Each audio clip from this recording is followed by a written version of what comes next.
안녕하세요. 다시 인사드리겠습니다. 이현우입니다. 우리나라 노동시장의 현주소입니다. 작년부터 정부는 노동개혁을 해야 된다, 노동시장을 개혁해야 된다라고 굉장히 말을 많이 했고, 대통령님께서도 노동시장을 개혁하지 않으면 더 이상 일자리 만들 수 없다 라고 많이 말씀을 하셨습니다. 그럼 우리 노동시장이 도대체 어떻길래 개혁을 해야 되냐? 아마 여러분들이 이미 체감하고 계신 것들을 아마 숫자로 혹은 다른 나라랑 비교해서 나타냈다고 보시면 되는데요. 연공급 임금 체계 불공정성인데 호봉제를 굉장히 우리는 선호하죠. 사실 외국 근로자들도 마찬가지인 것 같고 호봉제를 싫어하는 근로자는 없습니다. 근데 그 호봉제의 정도가 이제 다른 나라에 비해서 너무 심한 거죠.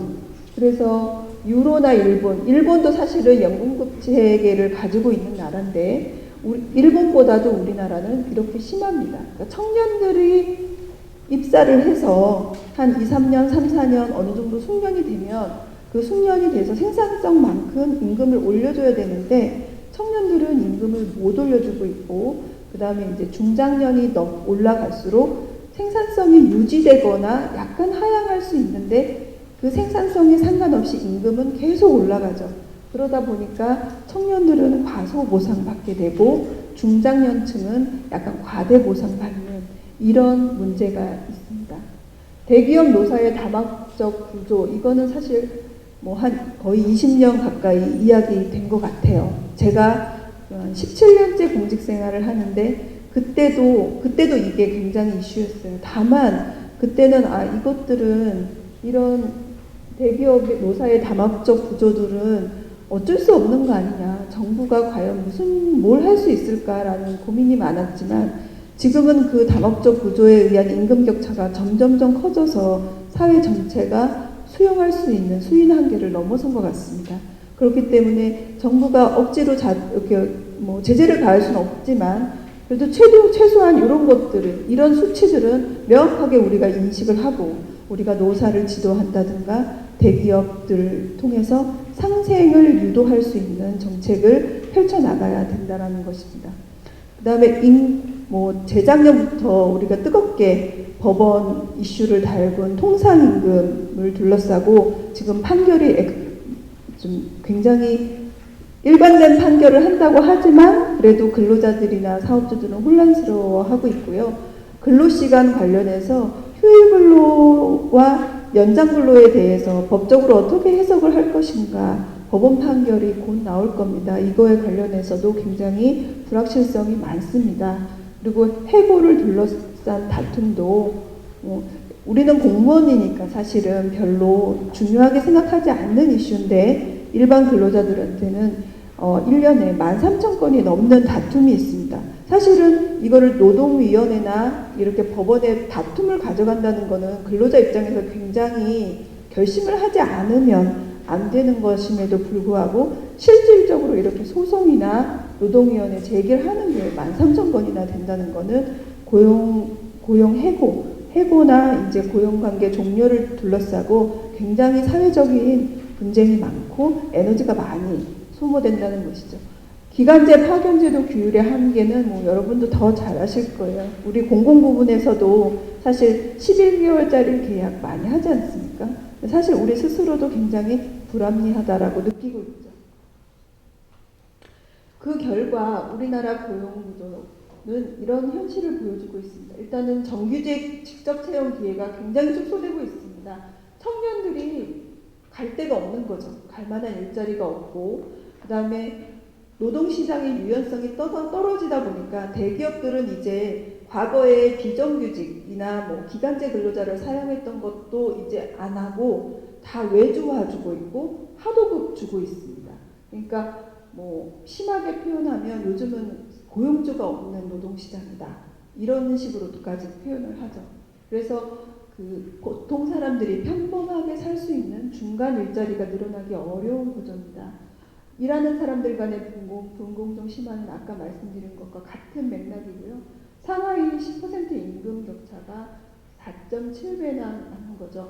그리고 청년 선호 일자, 이러다 보니까 양질의 일자리 수가 이렇게 적게 늘어나는데 지금 청년의 대학 진학률이 80%까지 정점을 찍었다가 2008년도쯤에 지금은 70% 선을 유지하고 있습니다. 여전히 그 고학력자 공급이 늘어나고 있어 요 갭만큼 바로 청년 고용 문제가 발생한다라고 생각하시면 되고, 또 지금 정년 60세가 의무화 금년부터 의무화되어 있는데 지금 정년 60세를 도래하는 혹은 노동시장에서 나오는 은퇴하는 연령들이 베이비 부머죠. 그 베이비 부머들이 정년이 의무화됨에 따라서 30만 명 정도가 노동시장에서 더 일을 할 것으로 추정하고 있습니다. 반면에 이 베이비 부머들의 세대, 그 자식들, 다음 세대를 우리가 에코 세대라고 합니다. 베이비 부머가 수가 많다 보니까 이 에코 세대도 당연히 수가 많아지겠죠. 그래서 18년도까지 20대 인구가 10만 명이 증가할 것으로 추정되고 있습니다. 그러니까 30만 명, 10만 명, 40만 명이 노동시장에 더 쏟아져 나오는 겁니다.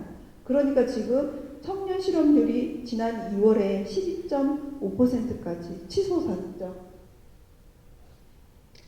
그래서 고용률이 낮게 되는데 특히 청년, 외국에 비해서 많이 낮고 또 여성 경력 단절 때문에 많이 낮게 됩니다. 그래서 우리가 고용률 중심의 국정지표, 그 국정 운영을 해 나가겠다. 성장률이 아니라 고용률이다라는 이야기를 하는 겁니다. 그래서 저희 그 고용부에서는 금년도의 고용노동 정책 방향을 노동시장 개혁을 계속 추진한다. 한국노총이 나갔다고 해서 혹은 19대 국회에서 입법이 완전히 통과되지 못했다고 해서 노동시장 개혁을 그만두는 것이 아니라 더 열심히 추진하려고 하고 있습니다. 그래서 근로기준법이나 파견근로자법, 고용보험법, 산재보호법 이렇게 노동시장의 각종 규율을 명확하게 하고 그 다음에 비정규직 근로자를 보호하되 고령자나 전문직, 뿌리산업은 파견을 확대해서 노동시장에 좀 유연성을 부여하고 반면에 노동시장의 유연성이 부여되면 근로자들에 대한 고용 보호를 더 사회 안전망을 강화해야 되겠죠. 그래서 실업급여도 이렇게 강화하고 산재보험법도 강화하는 겁니다. 실업급여도 지금보다는 훨씬 실업급여 받는 기간도 연장하고 그 다음에 수준도 인상할 예정. 다만 하한액은 지금 최저임금의 90%가 되어 있었는데요. 최저임금이 최근에 연 한 7% 가까이 해마다 올랐기 때문에 지금은 실업급여 상한액하고 하한액하고 붙어버렸습니다. 내가 평소에 월급을 아무리 많이 받아도 지금 실업급여 하한액 정도의 실업급여밖에 못 받기 때문에 근로자들이 실업을 당했을 때 평소 자기 소득에 대한 보전이 굉장히 낮아지겠죠. 그 다음에 최저임금의 90%까지 실업급여를 주다 보니까 저임금 근로자 같은 경우에는 차라리 일 안 하고 실업급여 받는 게 낫다라고 해서 근로유인이 굉장히 떨어집니다. 그래서 이런 것들을 상한액을 높이고 그 다음에 상한액도 높이고 하한액은 조금 낮춰가지고 조금 더 근로를 할 수 있도록 동기부여를 할 수 있도록 하는 것이고요. 산재보호법은 몇 년째 3, 4년째 계속 도입해야 된다는 출퇴근 대보상이 드디어 들어갑니다. 법안에. 그래서 17년에는 보도, 대중교통, 18년에는 자동차, 자가로 운전해서 출근하던 근로자까지 이제 산재보험을 보상하도록. 다만 이제 자가 같은 경우에는 우리 공무원과 유사하게 이제 근로자 중과실 여부를 따져서 완전 보상하는 건 아니고요. 중과실 여부를 따져서 보상하고 또 자동차 보험이 우선 보장되게 됩니다. 이러한 법안들이 지금 국회에 계속 진전 안 되고 묵혀 있었던 거죠. 안타깝게도 빨리 이게 처리되기를 저희는 추진하고 있고요. 그 다음에 2대 행정지침, 그래서 여러분들 많이 신문에서 많이 보셨을 거예요. 쉬운 해고 지침이다. 이렇게 노동계에서 이야기했던 그런 근로계약 해지 기준 및 절차를 명확히 하는 거, 그 다음에 임금피크제 도입하는 데 있어서 근로자 동의 안 받아도 된다. 사업주가 마음대로 근로자 임금을 깎을 수 있다라고 주장했던 취업규칙 변경 관련 지침이 이제 시행이 되고 있습니다. 근데 이거를 명확하게 저희가 설명드리고 싶은 거는 이것들은 고용부가 새롭게 지침을 만든 게 아닙니다. 지침은 만들었죠. 근데 그 내용은 새롭게 구성한 게 아니라 지금까지 법원에 있던 판결을 잘 정리한 겁니다. 알기 쉽게. 그래서 지금까지 나왔던 법원 판결에서 더 근로자를 해고하기 쉽다든가 아니면 취업규칙을 사업주가 마음대로 바꾸게 한 게 아니라 정년 60세 관련해서 이슈가 있으니까 법원에 가지 말고 기존에 나와 있던 판례들을 잘 정리해서 노사가 공유해서 자율적으로 협의하도록 정보를 제공하는 차원의 지침입니다. 그러니까 뭐 쉬운 해고다 그런 것들이 아니라는 것을 좀 말씀드리고 싶습니다.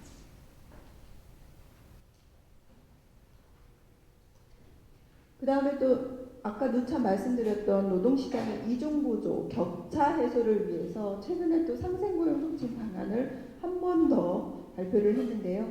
대기업 정규직, 이 노동시장의 경직성, 불공정성을 개선하고 또 상생고용을 위한 노사협력을 조금 더 촉진하고 비정규직을 보호를 강화하고 격차 해소를 위한 사업장 감독을 강화하겠다라는 내용입니다. 이 위에 이런 내용들은 사실은 뭐 정부가 강제할 수 있는 분야는 아니지만 그래도 이런 것들을 좀 더 확대하고 다만 격차 해소를 위한 사업장 감독 강화는 근로감독관이 사업장 감독을 하는데 금년의 테마를 비정규직, 취약계층, 장시간 근로, 불공정한 인사 관행 이거를 가지고 중점적으로 사업장 감독을 해 나갈 것입니다.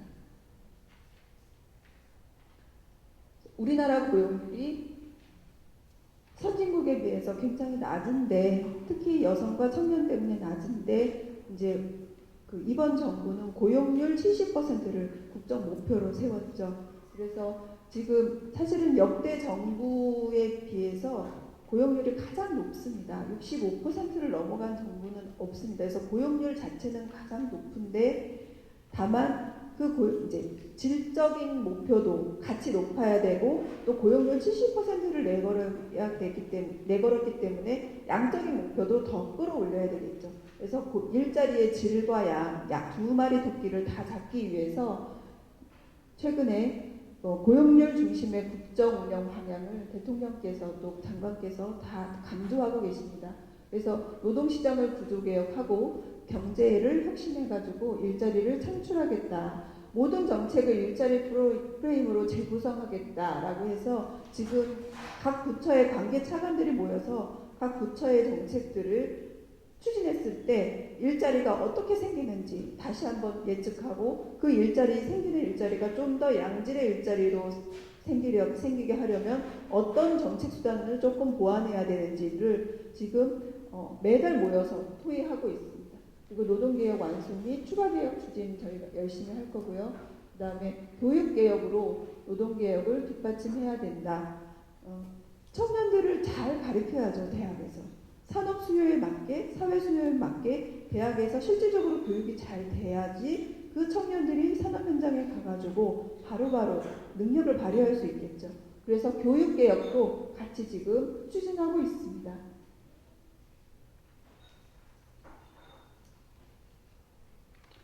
가장 핵심인 청년고용 확대입니다. 청년고용 확대 관련 정책들은 사실 작년부터 쭉 추진해 오고 있는 것들입니다. 고용 디딤돌이나 청년 인턴을 중견기업 중심으로 확대하겠다. 지금 16년도 중견기업이 3만 명인데요. 내년에는 5만 명까지 할 거다 이런 신문기사가 오늘 나오기도 했습니다. 그 다음에 임금피크제를 도입하고 그 전략되는 재원으로 청년을 신규 채용할 때는 이렇게 채용 보조금까지 지원하고요. 청년고용 증대세제도 신설했습니다. 이런 것들은 이제 최대한 기업의 청년고용 수요를 확대하기 위해서 보조하는 정책이고요. 이건 기업에 대한 지원입니다. 그 다음에는 청년 일자리 사업을 수요자 맞춤형으로 재편하겠다. 이 수요는 바로 청년들을 의미합니다. 지금에 있는 청년 이런 정책들을 다 청년들한테 조금 더 쉽게 잘 찾아갈 수 있게, 그 다음에 청년들한테 조금 더 도움이 되게 이렇게 바꾸는 것이고, 그 다음에 이 정책들이 사실 청년들한테 잘 전달이 되려면 기관 간 협업이 제일 중요합니다. 여러분들께서 바로 해주셔야 되는 일들인데요. 지역에 대학창조 일자리센터도 있고, 그 다음에 창조경제혁신센터도 있고, 그 다음에 고용복지 플러스센터도 있고, 고용센터도 있고, 또 자치단체가 운영하는 일자리센터도 있죠. 이 지역에 있는 일자리 전달 체계들이 각각 움직이면 청년들 입장에서는 굉장히 혼란스럽죠.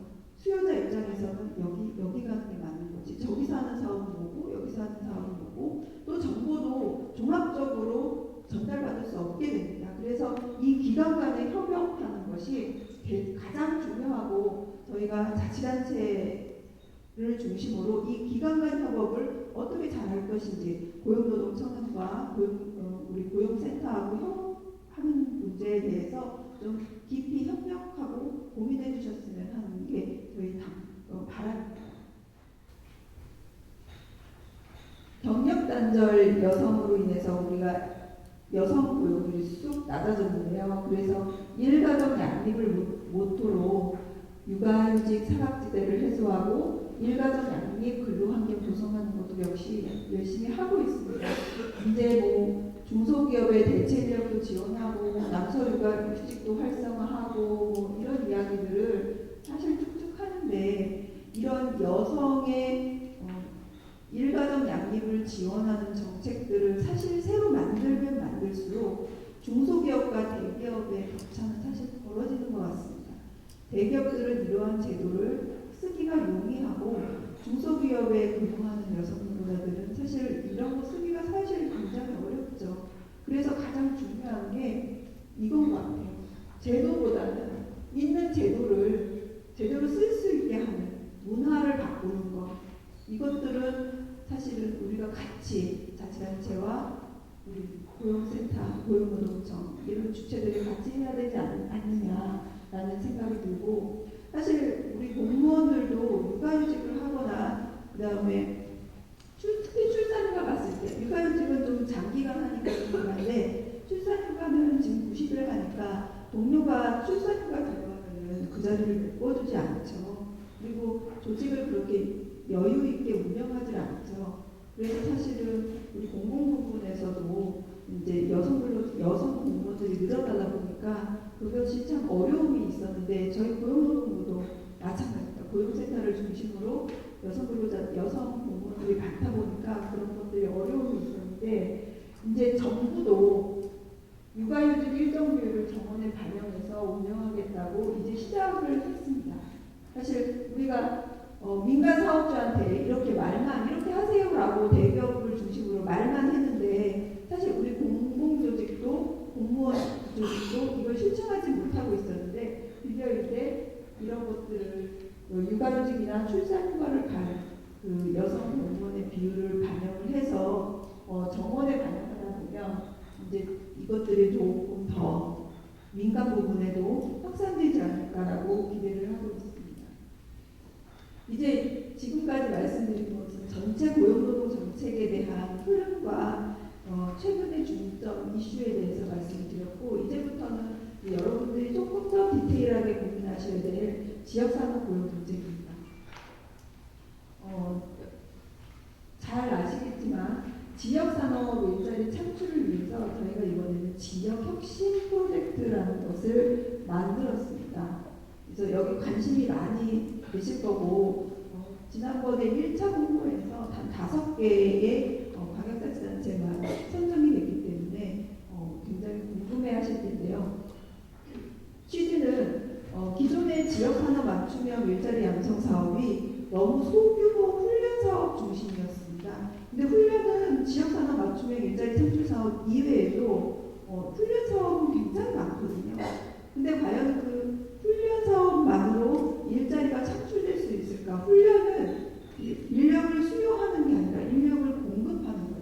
사실 인력 공급은 넘쳐나지 않습니까? 그러니까 인력 수요를 어떻게 발굴해서 그 지역의 일자리를 늘리고 그 지역에 일을 하고자 하는 국민들과 지역 주민들과 일자리를 잘 연결시키느냐를 조금 훈련 말고 다른 차원에서 종합적으로 고민해 주십사 하고 이 프로젝트를 시작했습니다. 그래서 인력 양성 사업을 완전히 뺄 수는 없지만 그 지역에 있는 인력 양성 사업을 다른 사업에서 하고 있는 것들과 연계해서 어떻게 고용 서비스나 그 지역의 산업단지 고용 환경이나 인건비 지원 사업이나 기타 여러 가지 뭐 기업의 판로 확대라든가 그다음에 기술 개발이라든가 기업 홍보라든가 지역에 청년들이 그 지역에 어떤 기업이 있는지 잘 모르는 경우가 많습니다.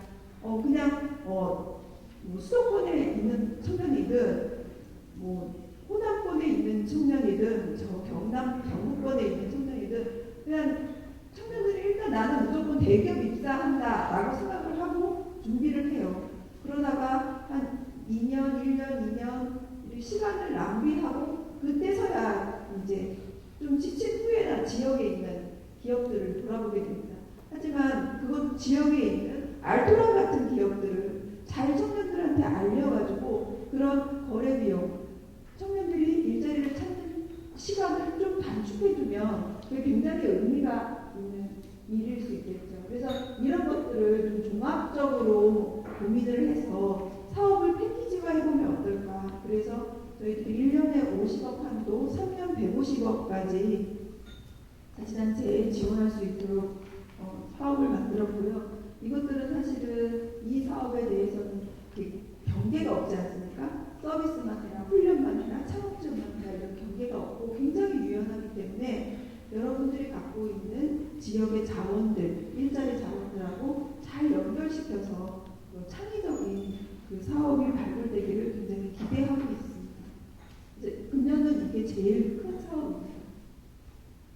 그 다음에 지역의 산업단지 고용환경 개선 사업입니다. 이거는 우리가 청년이 한번 모이는 산업단지를 만들어보자. 그래서 고용부, 산업부, 국토부, 미래부들이 하고 있는 이런 각각 산업단지에 재정 지원하는 사업들이 있었어요. 이 사업들을 한 산업단지에서 어린이집도 필요하고 그 다음에 근로자 건강센터도 필요하고 편의시설도 다 필요한데 자치단체 입장에서 이거를 각각 다 따로따로 공모하는 시기도 다르고 평가위원도 다른데 이게 너무 복잡할 수 있어서 이것들을 공동으로 공모받고 공동심사위원회를 꾸려가지고 같이 선정해주는, 그래서 한 산업단지에 필요한 저런 사업들을 패키지로 지원함으로써 조금 더 사업의 효과를 낼 수 있는 사업을 하고 있습니다.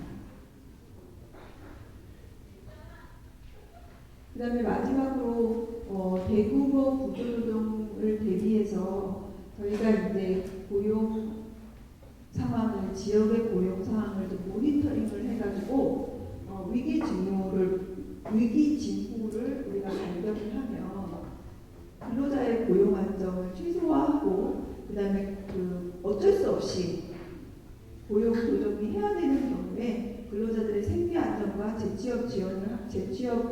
재취업을 보다 좀 체계적으로 지원하기 위해서 이런 체계를 마련했습니다. 그래서 중앙에 있는 각 부처하고 KDI 산업연구원, 한국고용정보원, 한국고용노동연구원 등 많은 국책 연구기관과 전문기관들이 한 달에 한 번씩 모여서 우리 산업에 대해서 전반적으로 짚어보고요.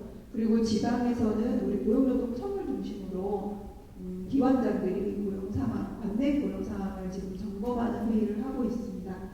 그래서 위기 징후가 있을 경우에 단순히 고용부에 실업급여를 어떻게 준다, 혹은 고용안정지원금을 어떻게 준다 이런 차원을 좀 넘어서 각 부처가 모아가지고 이런 아이템으로 좀 전체적으로 전방위적인 지원을 해야 되지 않을까라고 고민을 하고 있습니다.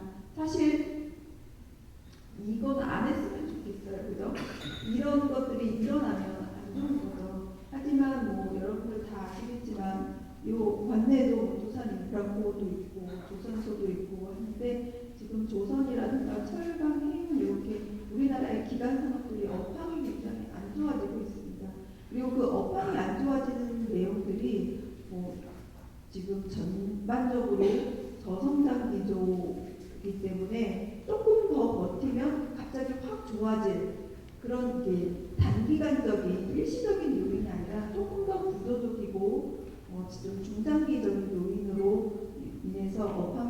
가까워져서 지금 조금 긴장을 하고 있습니다. 그래서 이런 것들도 만들었는데요. 가급적 이런 것들은 관내 없었으면 좋은 거죠, 그죠? 그다음에 여러분한테 이제 말씀드리고 싶은 내용들은 아까 이제 추가적으로 다 그때 제가 말씀을 드렸는데요. 이제 정리를 해봤습니다. 그래서 그 청년이 모이는 일자리 환경 조성을 위해서 여러분들이 조금 이런 것들에 적극적으로 발굴해 주시고 협조해 주셨으면 좋겠다. 그 다음에 이 고용동향 모니터링 관련해서는 고용노동청 혼자서 할 수 있는 건 아닙니다. 여러분들께서 자치단체에서 이런 기업들의 변동을 고용노동청보다 훨씬 더 빠르게 감지하실 수 있는 기재들이 있기 때문에 고용노동청과의 협조하셔가지고 이런 고용동향을 좀 면밀하게 봐주시기 바랍니다. 그리고 지역혁신 프로젝트에 보다 창의적이고 좋은 아이디어가 있으면 적극적으로 저희가 지원을 해드리겠습니다. 이상으로 제 말씀을 다 드렸고요. 혹시 질문 있으시면? 네, 오늘 첫 시간인데 좀 지루하지 않으셨는지 좀 고민이 되는데요. 제 말씀은 이것으로 종료하고 1박 2일 시간 동안에 건강하시고요. 아무런 사고 없이 좋은 시간 보내시길 바라고 저녁에 여기 야경이 되게 좋대요. 또 이제 같이 그 친목될 시간도 가지시면서 야경도 구경하시고 그래도 바쁜 가운데 이 워크숍이 조금 좀 여러분들한테 힐링하는 시간이